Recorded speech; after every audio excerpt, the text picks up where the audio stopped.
예, 3단 논법에 관해서 공부를 좀 할 거예요. 자, 여러분 이런 얘기 많이 들어왔죠. 나는 인간이다. 인간이면 죽는다. 고로 나는 죽는다. 이런 얘기 들어본 적 있어요? 없어요? 있죠. 이게 바로요. 이 철학이나 수학에서 사용되는 3단 논법이에요. 자, 그런데 이 3단 논법은요. 이런 구조를 가지고 있네요.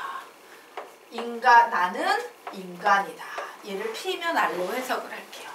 그런데 인간이면 죽는다. 인간이면 죄송해요. Q가 빠졌구나. 죄송합니다. 여기 Q. 예, 인간이면 죽는다. 요런 명제가 두 개가 합쳐지면 우리는 최종 결론으로 어떤 결론을 낼 수 있다? 나는 죽는다. 요런 결론을 낼 수 있다. 요것이 바로요. 3단 논법의 구조 되겠습니다. P면 Q고 Q면 R이면 결국 P면 R이다. 요런 결론을 낸다 해요. 자, 그런데 이 3단 논법과 관련된 개념으로 만들어진 문제 유형이 아래 두 문제예요. 야, 3단 논법을 이용해서 아래 두 개의 문제 풀어봐 라는 문제가 나와 있는 거예요. 한번 요 문제 풀어보십시오. 3단 논법을 이용해서 요 문제 풀어보세요. 시간은 30초 드리겠습니다.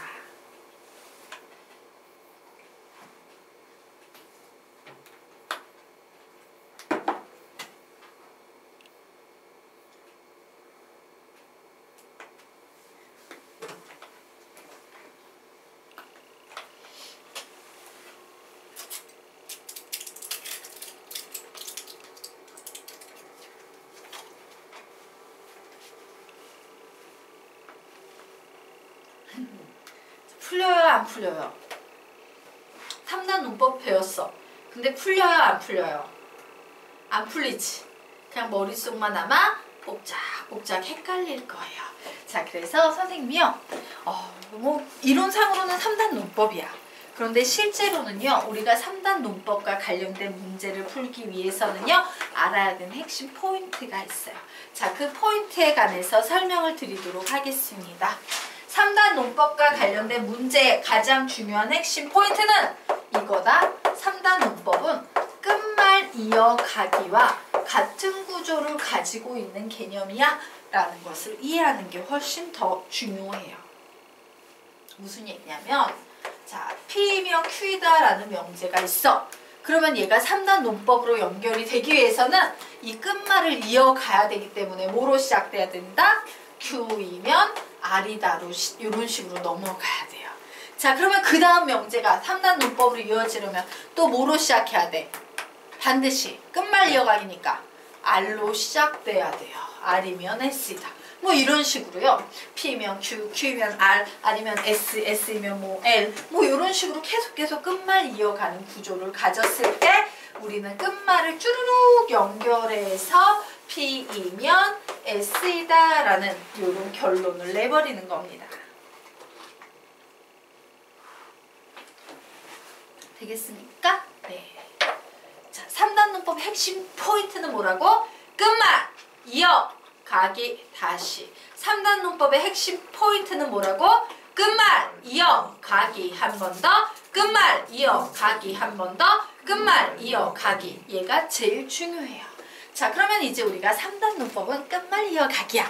이런 개념을 안 상태에서 이 문제를 한번 보도록 하겠습니다. 자, 날씨가 춥지 않으면 제비가 돌아온다. 봄이 오면 꽃이 핀다. 라는 두 개의 참인 명제가 있대요. 이때 봄이 오면 제비가 돌아온다. 라는 명제가 참이라는 결론을 얻기 위해서는 하나의 참인 명제가 더 필요하답니다. 그러면 우리는 이 명제를 참으로 만들기 위해서는 끝말 이어가기를 해야겠지. 그래서 끝말 이어가기 작업을 하셔야 되는 거예요. 그래, 너 가지고 끝말 이어가기 작업을 지금부터 해볼 거야. 자, 작업합니다. 봄이 오면으로 시작하고 있어요. 얘기해 보세요. 봄이 오면 무조건 어떤 행위가 일어나야 돼? 돌아와 제비가 꽃이 핀다. 꽃이 핀다죠? 무조건 꽃이 펴야 돼요. 그죠? 자, 그리고 맨 마지막 결론은 뭐야? 제비가 돌아온다라는 행위지. 자, 제비가 돌아온다라는 행위로 결론을 맺기 위해서는 이 앞에 무조건 무슨 명제가 필요합니까? 날씨가 춥지 않으면이 필요해요.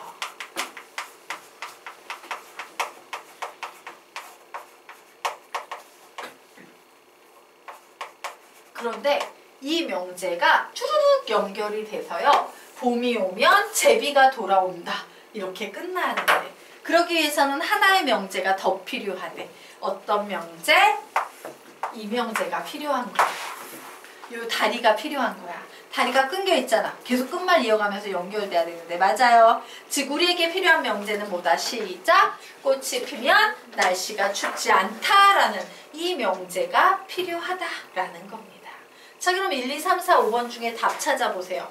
꽃이 피면 날씨가 춥지 않다. 그래서 요게 중요해. 봄이 오면 꽃이 핀다. 꽃이 피면 날씨가 춥지 않다. 날씨가 춥지 않으면 제비가 돌아온다. 이런 식으로 끝말 이어가는 구조가 돼야 되고 얘가 답이 돼야 된다. 답은 1, 2, 3, 4, 5에서 찾으세요. 꽃이 피면 날씨가 춥지 않다. 라는 명제 찾아보세요. 있어요? 없어요? 없지? 없으면 답은 몇 번? 뭐다?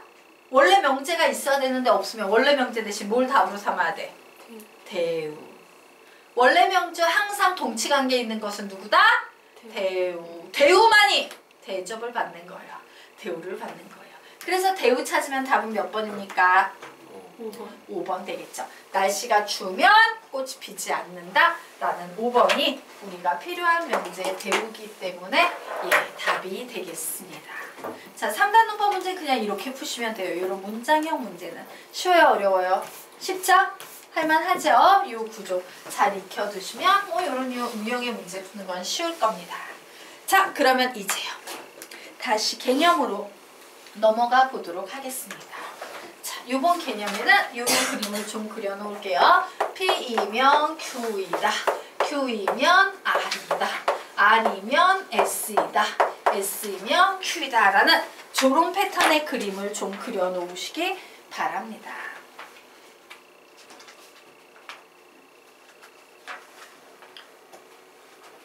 자, 그래서 우리가 지금부터 배워야 될 건 뭐냐면 이렇게 네모 박스 치고 위로 화살표 빼서 받아쓰기 하겠습니다.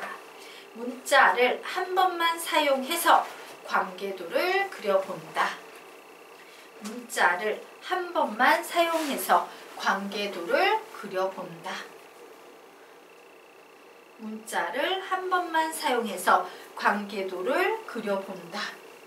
라는 거예요. 자, 무슨 말인지 좀 설명을 드리자면 이런 겁니다.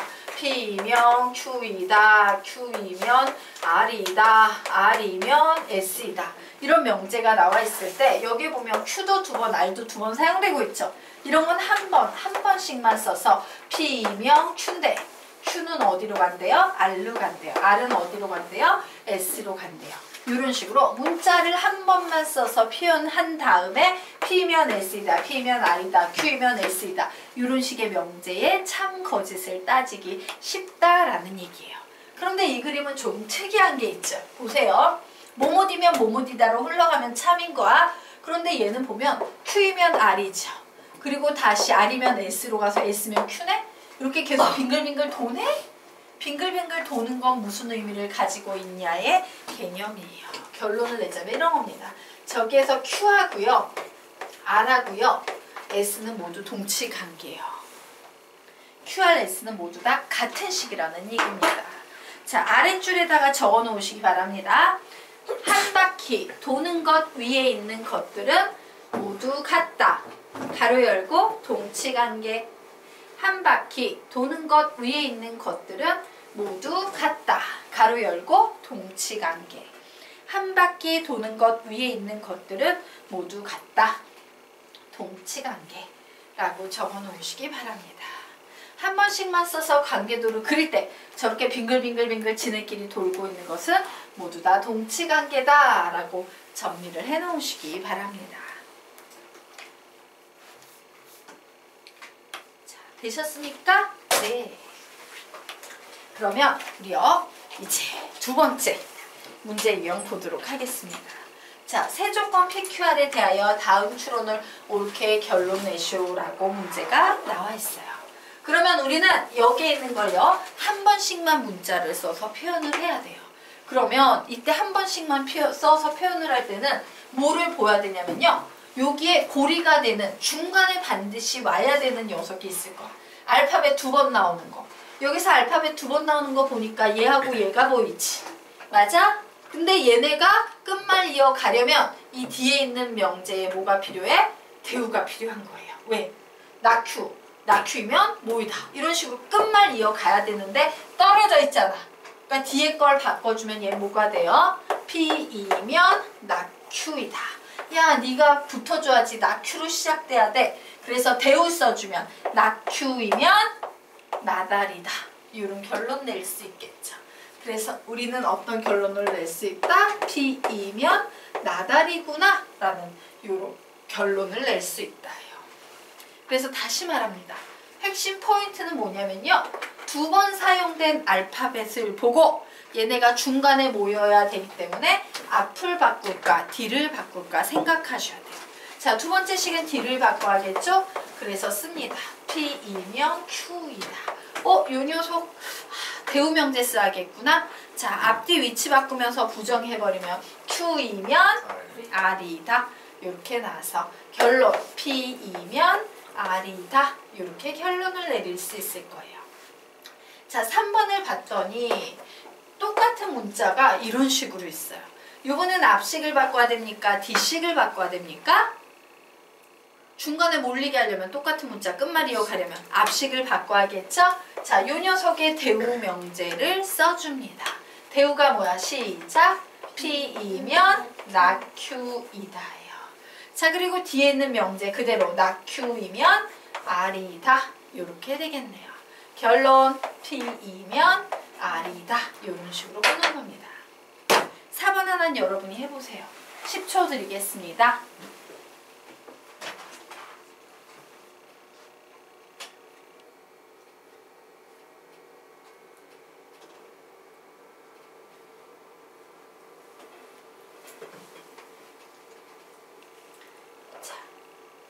되셨습니까? 자, 요 식에서도 똑같은 문자를 봐야 되지요.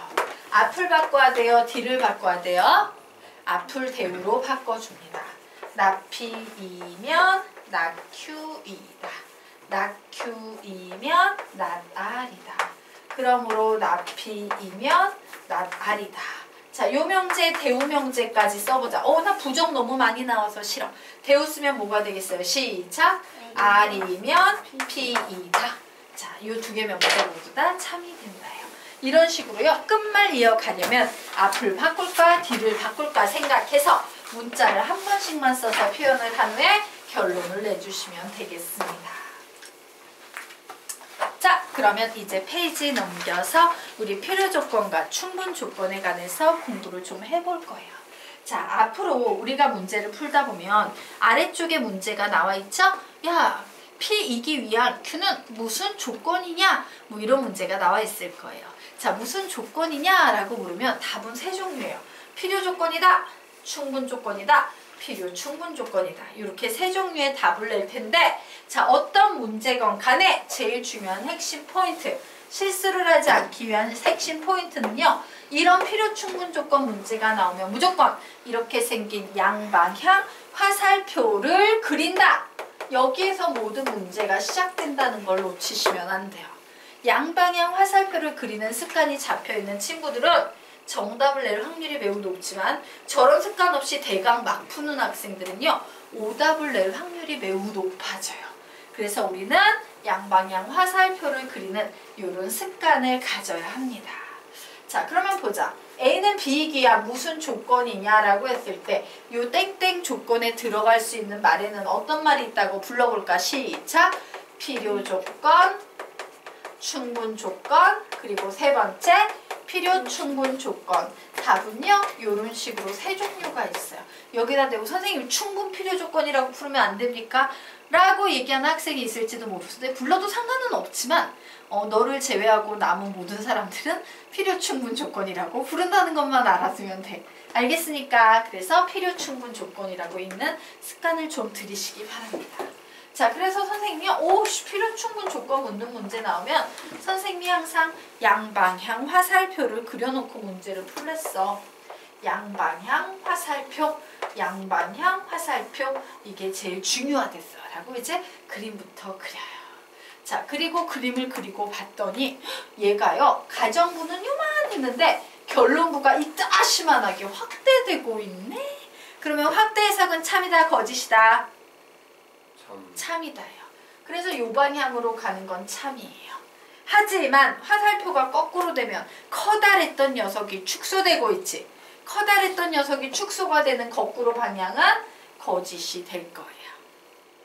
자, 혹은요, 그림을 그렸더니 큰 녀석이 쪼그라들었어요. 자, 축소 해석은 항상 거짓이죠. 그러므로 큰 거에서 작은 걸로 가면 틀린 거야. X로 표시해 주세요. 하지만 거꾸로 작은 거에서 큰 걸로 확대가 되면 얘는 참이 되겠죠. 자, 그리고 어떤 경우에는요, 그림의 사이즈가요, 똑같은 경우가 있어. 크기가. 이런 경우는 뭐가 되겠어? 서로 동치 관계가 되는 거죠. 앞에서 뒤로 가건 뒤에서 앞으로 가건 항상 같을 겁니다. 자, 됐죠? 그러면 이와 같은 상황에서 우리는 필요 충분 조건, 요거 어떻게 구분하시냐면요. 보세요. 주어 쪽에서 출발하는 것이 참일 때 우리는 얘를 충분 조건이라고 불러요. 어디 쪽에서 출발하는 게 참일 때? 시작! 주어 쪽에서 출발하는 게 참일 때 충분 조건. 한 번 더. 주어 쪽에서 출발하는 게 참일 때 충분 조건이에요. 그래서 우리는 여기에서 A는 B다 라는 명제의 주어는 A야 B야? A죠. 웃는 이가로 끝나는 게 주어죠. 와, 얘는 주어 쪽에서 출발하는 게 참이네. 충분 조건이야. 그러면 반대되는 경우, 주어 쪽에서 출발하는 게 참이 아닌데 거꾸로 오는 게 참일 때 우리는 얘를 필요 조건이라고 부릅니다. 그리고 양방향 화살표가 모두 다 참일 때 얘를 필요 충분 조건이라고 부르게 되는 거예요. 되겠습니까? 네. 여기까지 됐죠? 그리고 문제를 살짝 바꾸기도 해요. 어떤 식으로 바꾸냐면 여기에선 지금 A는 B이기 위한 무슨 조건이냐 이렇게 묻고 있죠? 이렇게 물으시는 분도 있습니다. A는 B의 무슨 조건이냐 이렇게 시험 문제가 나올 때도 있는데 똑같아요. 주어수로 이렇게 보시면 돼요. 이기 위한이라는 말이 나오건 의라는 말이 나오건 동일한 문제 유형이 다예요. 자, 의자도 적어놓지 얼른? 의자 안 적어놓나? 이기 위한이라는 말이 의자로 바뀌기도 한다. 적어놓으시기 바랍니다. 여기까지 됐나? 그러면 이제 볼까요, 여러분? 이 셋 중에 출제자들이 보통 시험 내시는 분들이 가장 정답으로 좋아하는 건 1, 2, 3, 3개 중에 몇 번일까? 출제자라면, 너희가 출제자라면 뭐를 정답으로 내겠어, 보통? 필요 조건이에요. 왜냐면 충분 조건은 순방향이잖아. 뭐뭐시면 뭐뭐시다. 이건 학생들이 되게 익숙한 거야. 그런데 거꾸로 참이 되는 경우에는 가장 낯설어해요. 되겠습니까? 그래서 내가 만약에 필요 충분 조건을 문제를 푸는데 모르겠어. 찍어야 되는 상황이야. 그러면 답은 뭘로 찍는 게 현명하다? 되도록이면 필요 조건으로 찍는다. 근데 찍지는 말고 푸는 게 더 중요해. 알겠지? 필요 조건이 가장 시험 문제에 나올 확률이 높다 뿐이에요. 그리고 또 자, 출제하시는 사람이 A는 B이기 위한 무슨 조건이냐 이렇게 문제를 내기도 하지만 A는 B의 무슨 조건이냐 이렇게 내기도 한다 그랬죠? 조금 더 치사한 선생님들은요 이렇게 냅니다. B이기 위한 A는 무슨 조건이냐 이렇게 문제를 내버려요. 뭐가 바뀌어 있어? 주어와 수어의 위치가 내가 평소에 알고 있는 문제 유형하고 바뀌어 있는 거예요. 근데 꼭 애들 보면요 이 알파벳을 확인하지 않고 얘가 무조건 주어라고 생각을 하고 문제를 푸는 친구들 되게 많아요. 그래서 이런 문제 유형이 나올 때는요. 이게 실수 포인트야. 이 주의가 뭐라고? 많은 학생들이 실수를 해서 오답을 내버리는 실수 포인트예요. 이런 거 깨고 들어가셔야 돼요. 필요 충분 조건 나오면 꼭 꼬는 선생님들이 있더라. 이거 혹시 이렇게 꼬인 거 아니야? 라고 찾아보셔야 돼요. 되겠습니까? 그래서 봤더니 꼬였네? 꼬였으면은 항상 어떻게 문제를 원래대로 바꾸시면 돼요. A는 B 이기 위한 무슨 조건? 으로 위치 바꾼 후 네모 채우기. 으로 위치 바꾼 후 네모 채우기. A는 B이기 위한 네모 조건으로 바꾼 후 위치 바꾼 후 으로 위치 바꾼 후 네모 채우기. 예, 항상 바꿔놓고선 헷갈리지 않게 정리해놓고 문제 푸셔야 돼요. 그리고 이때 참이냐 거짓이냐는 확대 되냐 축소되냐 이런 걸로 따지시면 편합니다. 자, 아래 문제가 하나 나와 있어요. 풀어보시기 바랍니다. 시간은 30초 드리도록 하겠습니다. 푸세요.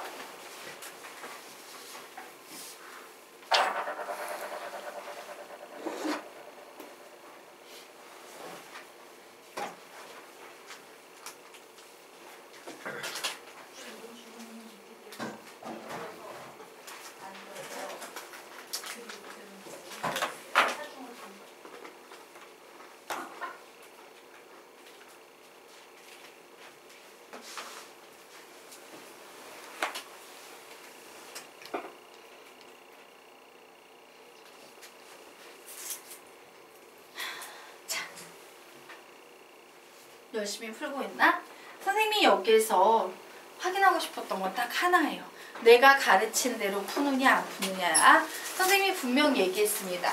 무슨 조건이냐? 이런 문제 나오면 제일 먼저 할 일이 뭐라 그랬어? 딴 거 볼 필요도 없이 양방향 화살표 그린 사람 손들어. 나 화살표 그렸다. 그려야 돼. 지금 3명은 선생님이 되게 중요한 포인트를 얘기했는데도 문제 답을 낸다는 생각만 했지 이 문제를 잘 풀기 위해서 선생님이 뭐를 가르쳤던가 생각을 안 하고 있는 거예요. 무조건 양방향 화살표 그려놓고 푸는 겁니다. 그래야 실수를 하지 않아요. 되겠습니까? 그리고 이제 풀어보는 거야. XY는 0이다. XY, Z는 0이다. 라고 나와있죠. 자, XY, Z가 0이기 위해서는요. XY가 0이 되거나 혹은 Z가 0이 되면 돼요. 맞나요? XY가 0이 되거나 혹은 Z가 0이 되면 돼. 그럼 너희들이 얘기 한번 해봐. 여기에서 여기로 확대되고 있어? 축소되고 있어? 확대되고 있어? 축소되고 있어? 확대되고 있지? 맞아? 더 커졌잖아. 요거밖에 없었는데 이만큼 커졌잖아. 확대 해석은 참이고 거꾸로 갈 땐 큰 게 적어졌으니까 거짓이야? 뭐 이렇게 하시면 되겠습니다. 자, 2번. 2번은 논리적인 설명으로 참거짓을 따져야 되는데 자, x 더하기 y가 유리수이면 x, y 모두 유리수이다 라는 명제가 나왔죠. 자, 이렇게 가는 건 잘 모르겠는데 거꾸로 가는 건 참이니? x랑 y랑 모두 유리수면 x 더하기 y는 유리수이다. 이거 참이니 거짓이니? 유리수끼리 더해서 유리수 안 나오는 거 있어요? 없어요. 유리수끼리 더하면 유리수 무조건 나와요. 문제는 얘야. 합해서 유리수가 됐을 때 이 더해지는 x, y를 모두 유리수로 할 수 있을 것인가의 문제야. 얘는 참일까 거짓일까? 이 위에 있는 이 명제 방향은 참일까 거짓일까? 거짓이에요. 거짓이면 뭘 찾아야 돼? 발레를 찾아야 되지. 자, 발레 찾도록 하겠습니다. XY가 유리수가 아닌데 더했는데 유리수가 나오는 걸 찾는 거야. 가정은 만족하지만 결론은 만족하지 않는 거예요. 그래서 선생님은 X를요 1 플러스 루트 3이라고 할 거예요. 그리고 Y는 1 마이너스 루트 3이라고 할 거예요. 그러면 X 더하기 Y는 몇 나옵니까? 2. 분명 유리수가 나오지. 하지만 그렇다고 해서 우리는 X, Y가 유리수야! 라고는 얘기할 수 있어요? 없어요? 없어요. 가정은 만족했지만 결론은 만족하지 않는 얘가 존재하기 때문에 얘는 거짓이다. 이렇게 정리가 되는 겁니다. 되겠습니까? 자, 여기 개념이 나와 있어요. 이 개념을 보는 순간 이 개념에 지금 여기에 나와 있는 이 식의 핵심 개념이 눈에 딱 강렬하게 들어온다 라는 사람만 손 들어보자. 얘 보는 순간 나 저거 뭔지 안다. 아직 모르구나? 집합이. 선생님이 옛날에 집합의 포함관계 가르칠 때 되게 안 보여요. 공부 진짜 많이 해야 돼요. 한 번 배워서 거의 어림도 없어. 20년 동안 딱 한 명밖에 못 받고 그 친구 연대 갔어 얘기했죠? 아직 못 보는 거예요, 여러분이. 둘 중 하나가 그대로 나오면 일단 포함관계 있다. 교집합이 나오면 작은 것을 쓰고. 그래서 얘는 A가 그대로 나왔기 때문에 A가 작은 거예요. 즉 그림으로 그리자면요.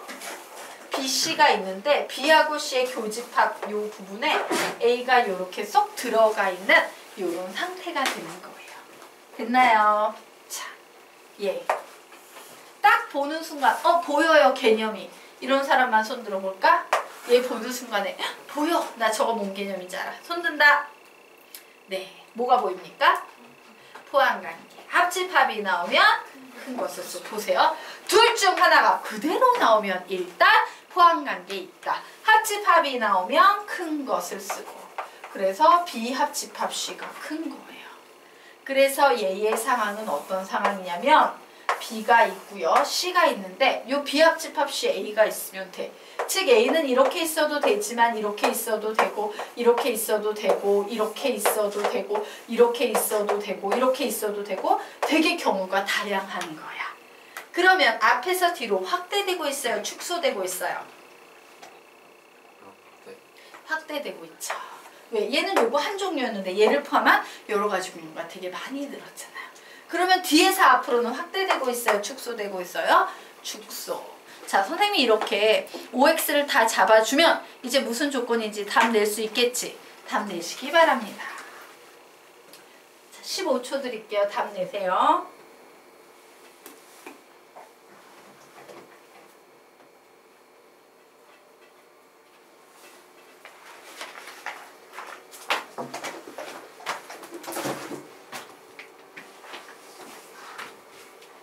답 다 냈어?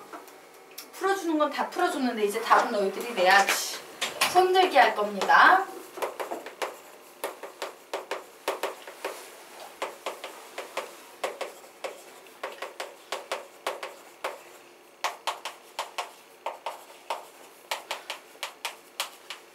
자, 손들기 해보자. 우선 1번 문제. 필요 조건이다. 충분 조건이다. 4명. 2번 문제. 필요 조건이다. 4명. 충분 조건이다. 아, 왜 없어? 만수 없으니까. 자, 5번째 문제. 필요 조건이다. 충분 조건이다. 4명. 이제 만수군. 야, 이 중요한 순간에 화장실을 가냐? 만수, 넌 뭐라고 풀었는지 얘기해봐. 1번 문제. 무슨 조건이에요? 충분 조건. 2번 문제. 필요 조건. 3번 문제. 충분 조건. 뭐 이렇게 푸셨으니까. 자, 되게 슬픈데요. 전원 오답이에요. 너희들은 선생님이 되게 중요한 포인트들을 막 알려줬거든? 그걸 기억을 안 하고 있는 거야. 화살표부터 시작해서. 선생님 뭐라 그랬어? 얘를 꼭 봐야 됩니다. 이게 꼭 실수 포인트예요. 선생님들이 이거 애들 헷갈리라고 뒤집어 놓여 라고 얘기했던 바로 그 녀석이에요. 보이십니까? 자, 저기서 주어는 누구야? 주어는 Q예요. Q. 오, Q에서 출발한 게 참일 때만 충분 조건이구나 라는 거지. 그러면 Q에서 출발한 게 참인 경우는 누구야? 2번이에요. 맞나? 그래서 얘는 주어 쪽에서 출발한 게 참이니까 충분 조건이지. 어머, 그러면 얘는 반대니까 필요 조건이겠다. 얘도 거꾸로니까 필요 조건이겠다. 이렇게 되는 거예요. 그래서 여러분은 빵점을 맞은 거예요. 왜? 실수해서. 그래서 자, 포인트는 2개라고 했어. 푸는 건 당연한 거지만 화살표 그리고 실수 포인트 이거 2개가 너희들의 성적을 만들 거야. 너희들은 지금 다 알면서도요 정답을 못 냈어. 이게 수학에선 제일 제일 슬픈 거야. 아는데 틀린 거. 실수 포인트를 못 건너서.